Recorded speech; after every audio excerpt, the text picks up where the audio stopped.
नमस्कार दोस्तों, एक बार फिर स्वागत है आप सभी का मेरे इस चैनल पे। उम्मीद करता हूँ सभी खुश होंगे, एंजॉय कर रहे होंगे और अपनी अपनी लाइफ में बहुत बढ़िया कर रहे होंगे। आज हम 16th प्रिंसिपल, जिसका नाम है इन्वेस्ट इन योर एम्प्लॉयज़, इसको डिस्कस करेंगे। ये बुक होमलेस टू बिलियनियर, जो कि एंड्रस पिरे द्वारा लिखी गई है, उसमें से लिया गया है। तो चलिए शुरू करते हैं।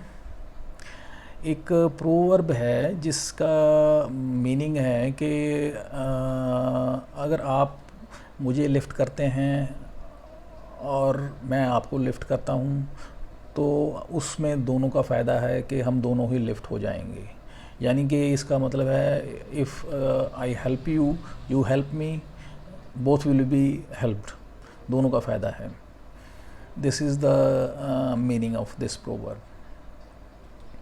ऑथर कहते हैं कि एम्प्लॉयज़ को हायर करना इतना क्रिटिकल नहीं है, इतना मुश्किल नहीं है जितना कि एम्प्लॉयज़ को हायर करने के बाद रिटेन करना मुश्किल होता है किसी भी ऑर्गेनाइजेशन के लिए। ऑथर ने बहुत सारे लीडर्स की बुक्स पढ़ी, उनके सेमिनार्स अटेंड किए, लेक्चर्स अटेंड किए, लाइव ट्रेनिंग्स अटेंड की, वीडियो रिकॉर्डिंग्स देखी। उसके बाद उनका जो कह लीजिए मैक्सिमम उनका जो स्टडी मटेरियल था उनको गेन किया, उनके नोट्स बनाए, उनके कोर्स तैयार किए, जितना बेस्ट पॉसिबल तरीके से थे वो उसका कह लीजिए क्रक्स तैयार किया उन्होंने। और मेनली जो ऑथर्स कह लीजिए राइटर्स और ऑथर्स जिनको उन्होंने अपना आइडियल माना और जिनको उन्होंने फॉलो किया, जिनकी बुक्स को उन्होंने पढ़ा, जिसमें से उन्होंने लर्निंग्स ली, वो थे for example Joe Vitale, Brian Tracy, Jack Canfield, Tony Robbins, Napoleon हिल।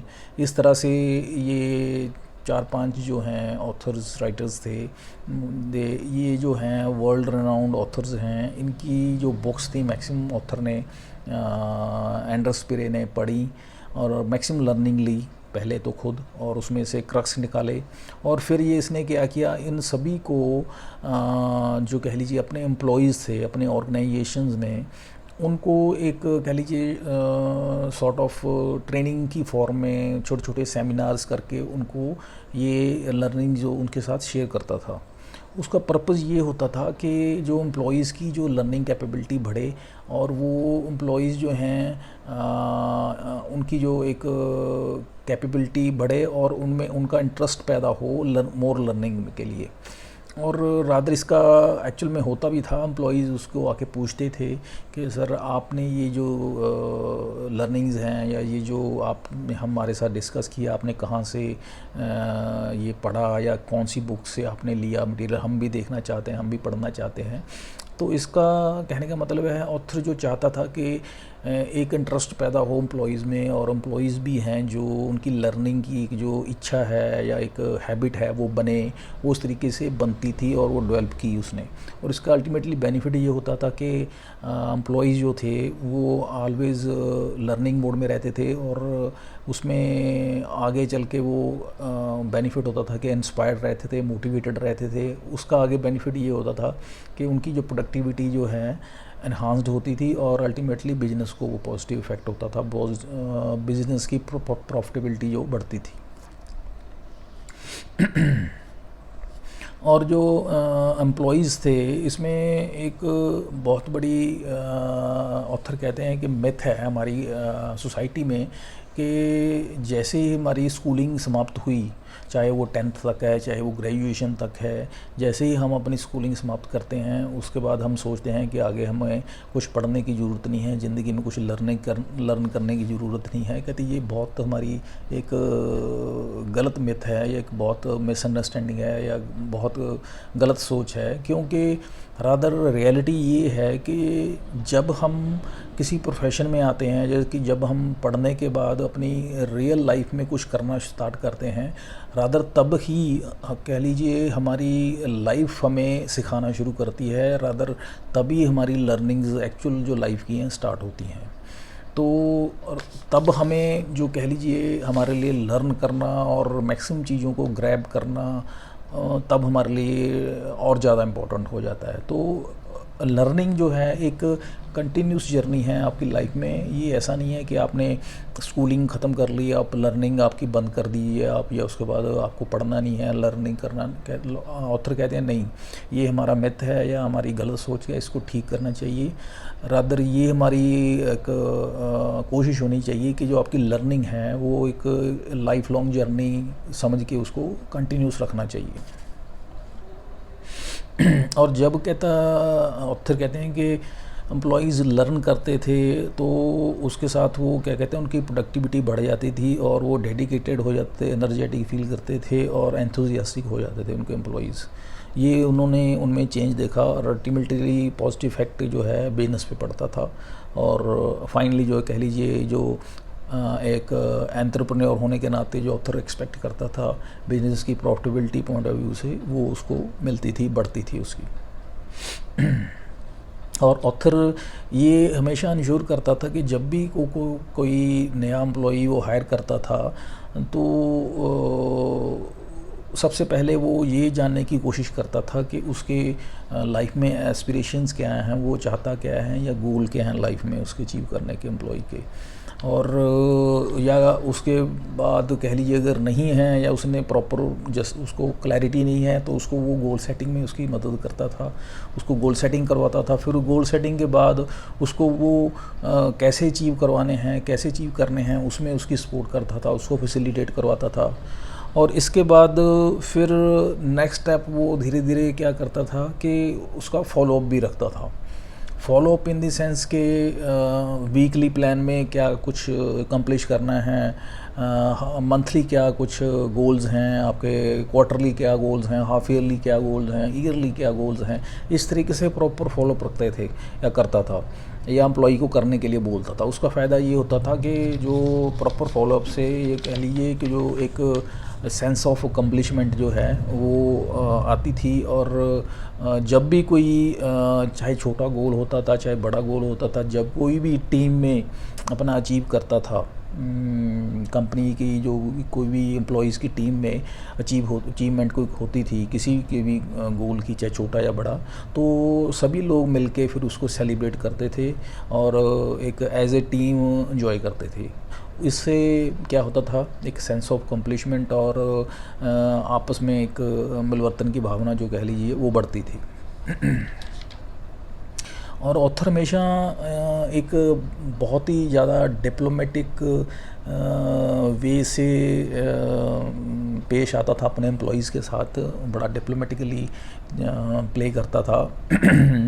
उनको कभी भी डायरेक्ट ऑर्डर नहीं देता था, उनको ऑर्डर देने की बजाय वो हमेशा किसी भी काम को लिए वो ऑर्डर ना दे के उसको एम्प्लॉयज़ को उनको रादर पूछता था कि ये काम जो है क्या इतने टाइम में पॉसिबल है या किया जा सकता है या नहीं किया जा सकता, इंस्टेड ऑफ गिविंग ऑर्डर कि आप इतने टाइम में मुझे ये काम करके दीजिए। इससे दो फ़ायदे होते थे कि पहली बात तो ये है कि एम्प्लॉयज़ जो है वो के साथ ऑफेंडेड फील नहीं करते थे, उनको ऐसा नहीं लगता था कि बॉस वाली फीलिंग वो दे रहा है ऑथर और वो सबॉर्डिनेट हैं, इस तरह की कुछ भावना नहीं आती थी, एक एज ए टीम वर्क की भावना आती थी।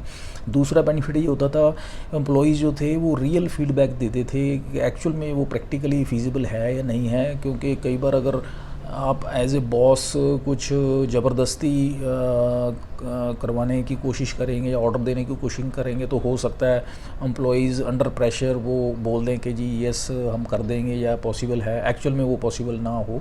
वो इस तरह का माहौल, इस तरह का प्रेशर ऑथर डेवलप नहीं करना चाहता था। वो चाहता था कि एम्प्लॉयज़ जो हैं एट ईज़ रहें और ट्रांसपेरेंसी के साथ काम करें। और इसलिए वो इंस्टेड ऑफ गिविंग ऑर्डर वो क्वेश्चन की फॉर्म में वो काम करने के लिए वो बोलता था या कहता था।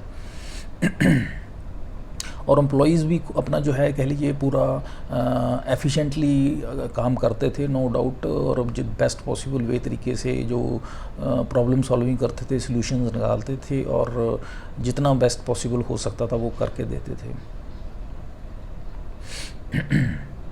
और जितने भी एम्प्लॉयज़ के कह लीजिए कंपनीज़ के एम्प्लॉयज़ होते थे, ऑथर उनके जो एम्प्लॉयज़ के जो कैबिन्स होते थे, उनके जो गोल्स होते थे वो उनको कह लीजिए ओपनली डिस्प्ले करवाता था।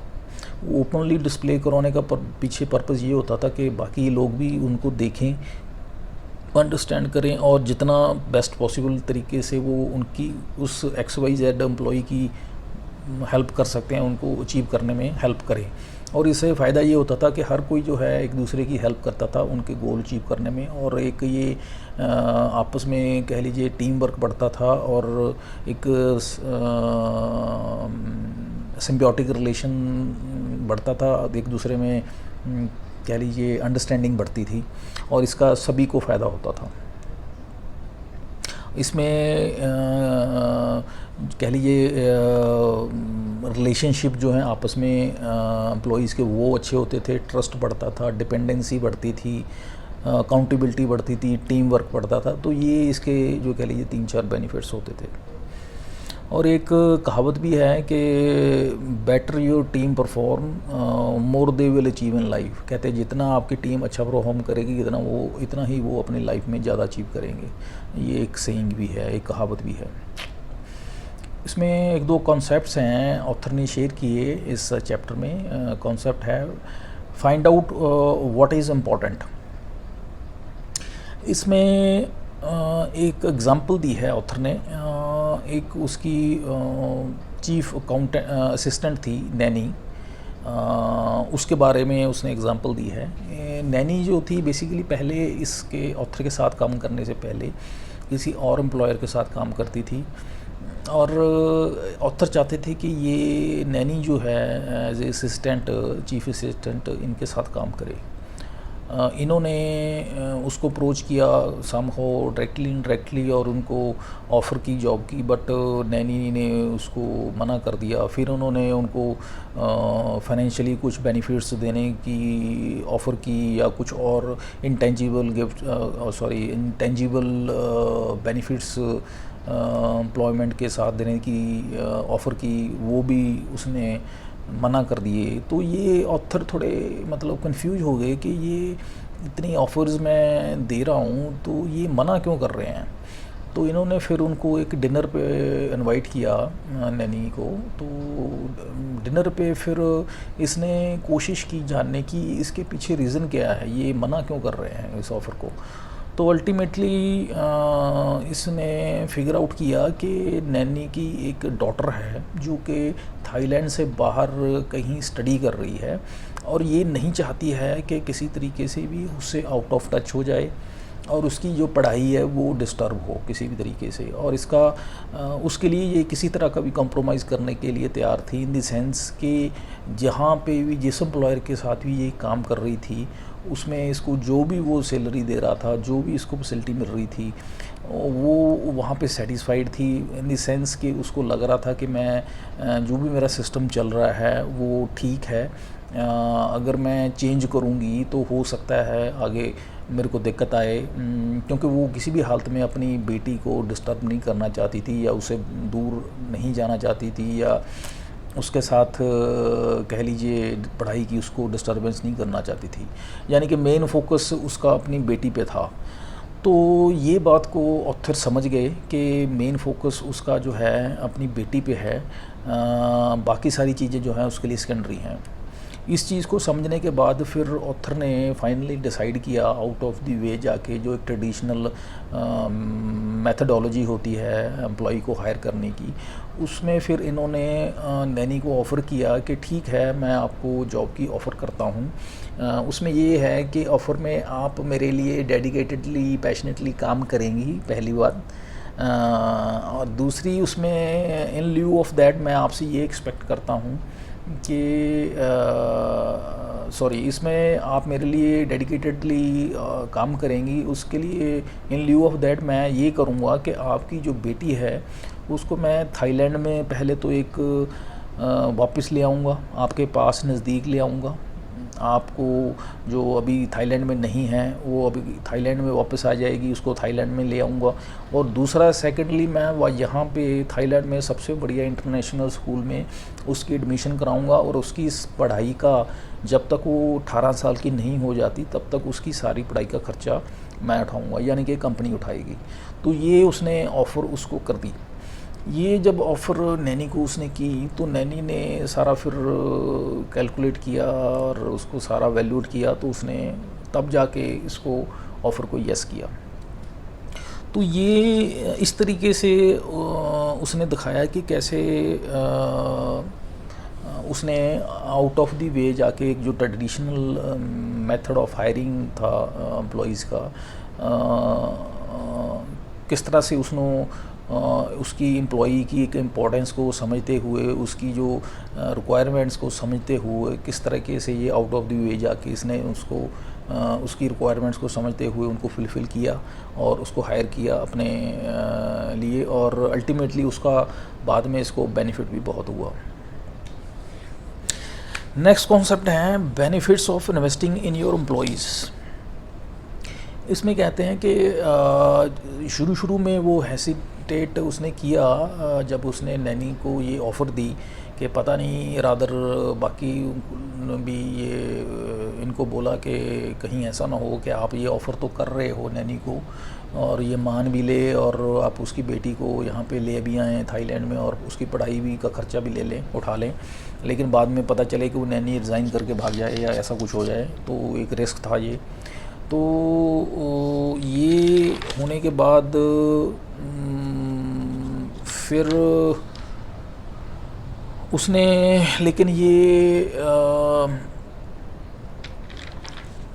ये सोचने के बाद नो डाउट उसके दिमाग में ये आया कि ये एक रिस्क अपने आप में है, नो डाउट, लेकिन उसने फिर ये बातें कुछ और उसके दिमाग में आई कि हम बिजनेस में एज ए बिजनेसमैन और कितने तरह के रिस्क लेते हैं, हम उन चीज़ों को क्यों नहीं वैल्यूड करते, या वो चीज़ें हमारे दिमाग में क्यों नहीं आती हैं, वो रिस्क को हम क्यों नहीं सोचते हैं। जैसे कि बिजनेस में हम रिस्क लेते हैं, ऑथर कहते हैं कि रिस्क एज ए बिजनेस में हम लेते हैं, एडवर्टाइजमेंट करते हैं हम नए एम्प्लॉइज़ रखने के लिए, उसके लिए हम देखते हैं कि वो पता नहीं एज़ पर एक्सपेक्टेशन निकलेगा नहीं निकलेगा, एडवर्टाइजमेंट पे खर्चा करते हैं नई एम्प्लॉइज़ के लिए। दूसरा एडवर्टाइजमेंट करते हैं कस्टमर्स के लिए, होपिंग के हमारे एक्सपेंसेस कम हो जाएंगे और प्रॉफिटेबिलिटी जो हमारी है वो बढ़ जाएगी। और तीसरा हम एचआर मैनेजर को हायर करते हैं कि वो हमारी जो टर्नओवर कम कर देगा एम्प्लॉइज़ की। चौथा है हम एम्प्लॉइज़ को ट्रेनिंग प्रोग्राम दिलवाते हैं, उन पे ख़र्चा करते हैं कि ताकि वो ज़्यादा बढ़िया तरीके से प्रोडक्टिविटी दे पाएँ या उनकी प्रोडक्टिविटी बढ़ा पाएँ हम। और है कि हम अवार्ड, परफॉर्मेंस अवार्ड देने की कोशिश करते हैं एम्प्लॉइज़ को, उनको इंस्पायर करने के लिए ताकि वो परफॉर्मेंस उनकी बढ़ सके।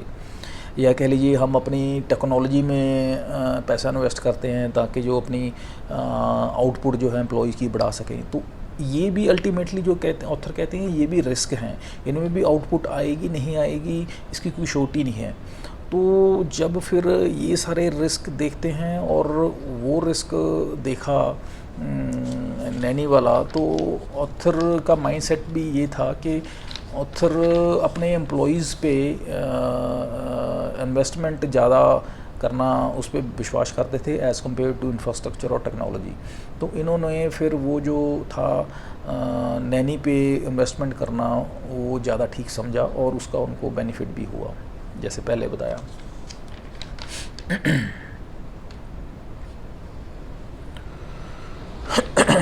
और इसमें अल्टीमेटली जैसे पहले बताया कि वो जो नैनी थी उसने फिर बहुत इनके साथ लॉन्ग टर्म उनका बिजनेस एसोसिएशन चला, वो एज ए चीफ असिस्टेंट इनका काम किया और उसके बिहाफ पे ऑथर जो हैं अपने लिए बहुत टाइम निकाल पाते थे, लेयर टाइम या और किसी जगह पे अपना टाइम इन्वेस्टमेंट करने के लिए निकाल लेते थे। और वो नैनी थी बड़ी फेथफुल, एक लॉयल एम्प्लॉई इनके लिए साबित हुई, जैसा कि उन्होंने ऑलरेडी एक्सपेक्ट किया था, उनके पास फीडबैक थी इसके रिगार्डिंग।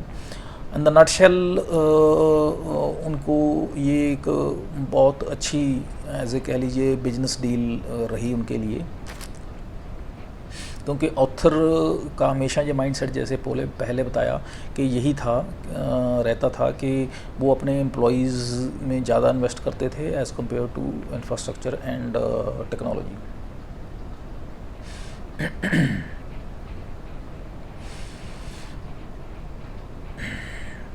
और ऑथर जो थे जब भी, जैसे पहले बताया कि जब भी एम्प्लॉयज़ हायर करते थे तो उनकी जो गोल्स के रिगार्डिंग उनका फोकस ज़्यादा रहता था कि गोल उनके क्या हैं, एम्प्लॉयज़ के एक्सपेक्टेशंस क्या हैं, और उनकी गोल सेटिंग में उनकी हेल्प करना, फिर उसके बाद उसको फॉलो अप करना। और अल्टीमेटली इसमें वो ये उनको फोर्स ही करते थे कि इसमें दोनों का बेनिफिट है, कंपनी का भी बेनिफिट है और एम्प्लॉय का भी बेनिफिट है। एम्प्लॉय का बेनिफिट इस तरह से है कि एम्प्लॉय को एक तो प्रोफेशनल ग्रोथ मिलेगी, ना हायरार्की में वो मूव कर सकता है। दूसरा वो पर्सनल प्रोफेशनल डेवलपमेंट उसकी हो जाएगी। और कंपनी को बेनिफिट ये होगा कि वो परफॉर्म करेगा तो ऑब्वियस है कंपनी की प्रोडक्टिविटी या कह लीजिए प्रॉफिटेबिलिटी जो है वो बढ़ेगी।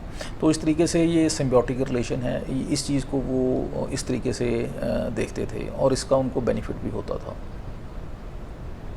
और ऑथर हमेशा आउट ऑफ द बॉक्स जाके सोचते थे कि किस तरीके से वो अपने एम्प्लॉयज़ को प्रोफेशनली और नॉन प्रोफेशनली या उनके कह लीजिए परिवार के या फैमिली के संबंध में वो किस तरीके से उनकी हेल्प कर सकते हैं, फाइनेंशियली बेनिफिट्स या नॉन मॉनेटरी बेनिफिट्स उनको कैसे दे के उनका मैक्सिमम जो है बेनिफिट्स उनको दे सकते हैं। क्योंकि उनको पता था जितना वो अपने एम्प्लॉयज़ का करेंगे उससे कहीं ज़्यादा वो उनको पे बैक करेंगे in terms of their productivity, in terms of their performance. So it's a win win situation in the end, जिसमें दोनों पार्टीज़ का बेनिफिट होता है, एम्प्लॉयर का भी बेनिफिट होता है और एम्प्लॉई का भी बेनिफिट होता है। और एवरीबॉडी जो है कह लीजिए everyone is connected and progress together and कह लीजिए दोनों ही जो हैं अचीवमेंट ग्रेटनेस को अचीव करते हैं।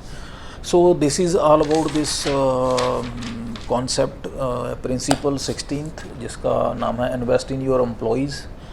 अभी इस बुक के हमारे 2 प्रिंसिपल्स रह गए हैं, 17th एंड 18th। उसके बाद हमारे ये 18th प्रिंसिपल जो हैं बुक होमलेस टू बिलियनियर, इसके कंप्लीट हो जाएंगे।